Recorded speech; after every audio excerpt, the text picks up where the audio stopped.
నమస్తే క్యూటీవీ, నేను మీ సరిత. ఈరోజు నాతో పాటు drug controller doctor why Jayaram గారు ఉన్నారు. ఆయనతో మాట్లాడతాం. నమస్తే సార్. నమస్తే.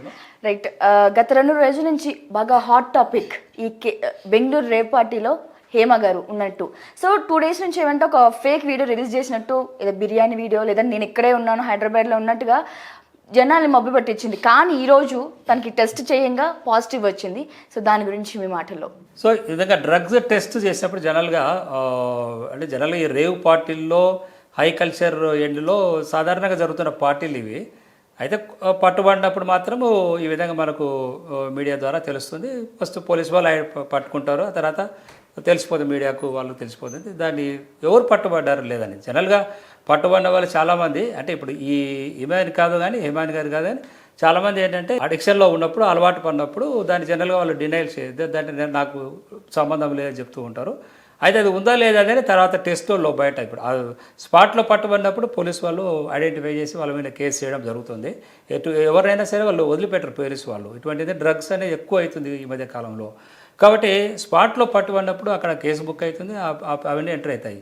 అయితే వాళ్ళు ఆ డ్రగ్ తీసుకున్నారా లేదా, సపోజ్ అక్కడ ఉన్నా కూడా ఇంకా స్టార్ట్ చేయకపోవచ్చు, లేదా ఎక్కువ మోతాదు తీసుకోకపోవచ్చు, లేదా ఆల్కహాల్ లాంటిది కూడా తీసుకుండవచ్చు. డ్రగ్స్ అనేది ఇప్పుడు పట్టుబడింది, పాజిటివ్ వచ్చింది అని చెప్తున్నారు కాబట్టి డ్రగ్ టెస్ట్లో ఒక 2 డేస్ తర్వాత అనుకుంటాను. సో పట్టుబడింది పాజిటివ్ వచ్చింది డ్రగ్ టెస్ట్లో అంటున్నారు. అయితే ఏ రకమైన డ్రగ్స్ వాడినది వరకు మనకు ఇప్పుడు తెలియదు.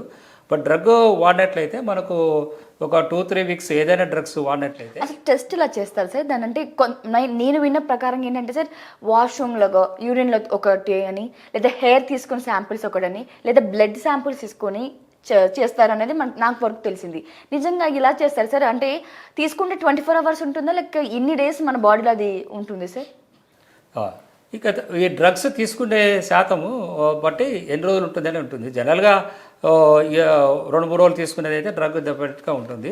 దాదాపు చాలా రకాల డ్రగ్స్ తీసుకుంటే ఇవన్నీ గంజాయి కానీ, ఇవన్నీ నికోటిన్ కానీ, తర్వాత ఇతర ఓపియం కానీ, కొకైన్ కానీ, ఇవన్నీ కూడా దాదాపు 3 నుంచి 4 వారాలు ఇంకా ఎక్కువ రోజులు కూడా ఉండే అవకాశాలు ఉంటుంది. అదంటే ఉపయోగించే సబ్స్టెన్స్ ఎంత మోతాదులో తీసుకున్నారో, ఎంత కాలం నుంచి తీసుకుంటున్నారో దాని మీద ఆధారపడి ఉంటుంది. దీన్ని టెస్ట్ చేయడం అంటే యూరిన్ టెస్ట్, ఇప్పుడు 12 ప్యానల్ టెస్ట్ ఉంది, యూరిన్ గా టెస్ట్ చేయొచ్చు, బ్లడ్ టెస్ట్ చేయొచ్చు. దాని శాంపిల్లో పట్టుబడిపోతుంది ఏ డ్రగ్ తీసుకున్నారు అనేది. సో డోప్ టెస్ట్ అంటాం మనం. డోప్ టెస్ట్ అంటే మనం అథ్లెటిక్స్లో, గేమ్స్లో వాళ్ళు చాలామందికి అందరికీ టెస్ట్ చేస్తారు. అది దాంట్లో ఏదో కొన్ని రకాల సింథటిక్ డ్రగ్స్ వాడుతున్నా కూడా వాళ్ళు కొన్ని శక్తిని పెంచే డ్రగ్స్ కొన్ని ఉంటాయి. అవి వాడు బాగా పరిగెత్తడానికి కానీ, మంచిగా యాక్టివ్గా పాల్గొనడానికి కొన్ని రకాల డ్రగ్స్ ఆ డోప్ టెస్ట్లో కూడా బయటపడుతుంటాయి. కాబట్టి ఈ టెస్ట్లు చేసినప్పుడు బయటపడుతుంది. రైట్ సార్, చివరిగా మనం డ్రగ్స్ తీసుకోవడం వల్ల బాడీకి ఎట్లాంటి డిసీజ్ ఉంటుంది అంటే, ఇప్పుడు ఆల్కహాల్ వల్ల ఊపిరితిత్తులు, స్మోక్ వల్ల ఊపిరితిత్తులకి లోపల కడుపులో ఇన్ఫెక్షన్స్ అని నానా విధాలుగా మనం చూస్తున్నాం. బట్ డ్రగ్స్ ఎలాంటి బాడీ పార్ట్ని హార్మ్ చేస్తుంటుంది సార్? సో డ్రగ్స్ తీసుకుంటే అంటే మనకు మళ్ళీ ఇక్కడ అగైన్ డ్రగ్స్ అనేది ఏ రకంగా తీసుకుంటారు అనేది ఇంపార్టెంట్. డ్రగ్స్ అంటే ఇప్పుడు సపోజ్ ఆల్కహాల్, తర్వాత స్మోకింగ్ గుట్కా, టొబాకో ప్రొడక్ట్స్ దాని కాంబినేషన్గా తీసుకుంటుంటారు జనరల్గా. డ్రగ్స్ అంటే ఎక్కువగా మనకు గంజాయి ఎక్కువగా కామన్గా తీసుకుంటుంది. ఇక్కడ గంజాయి తీసుకుంటుంటారు, ఓపియం తీసుకుంటారు. తర్వాత ఓపియం నుంచి కానీ, తర్వాత గంజాయి నుంచి కానీ లిక్విడ్ ఫామ్లో వస్తుంది. ఇప్పుడు హ్యాష్ ఆయిల్ అని, యాసిస్ ఆయిల్ అని, ఇలాంటివి కూడా తీసుకునే సందర్భాలు మనం గమనిస్తున్నాం. ఎందుకంటే పోలీసు వాళ్ళు ఈ గంజాయి లాంటివి ఓపియం ఓపెన్ మార్కెట్లో అమ్మితే పట్టుకుంటారని చెప్పి దాని నుంచి ఎక్స్ట్రాక్ట్ చేసిన లిక్విడ్ ఫామ్లో ఈ పబ్బులలో రేవ్ పార్టీలోకి వెళ్ళినప్పుడు ఎక్కువగా ఇది వాడే అవకాశం ఎక్కువగా ఉంటుంది. కాబట్టి ఆ డ్రగ్స్ అనేది ఏ శాతంలో తీసుకుని, ఎంత తీసుకున్నారు దాన్ని బట్టి మనము ఇవన్నీ కూడా ఆరోగ్యానికి హానికరము. డ్రగ్స్ ఏదైనా సరే మనము వాటిని దూరం ఉండాలా.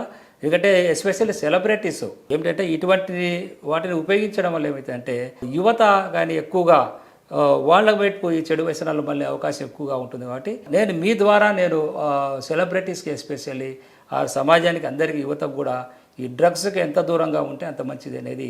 అది ప్రమాదకరమైనది. రకాల జబ్బులు వచ్చేది లేట్గా వస్తాయి, ఇమీడియట్గా జబ్బులు రావు.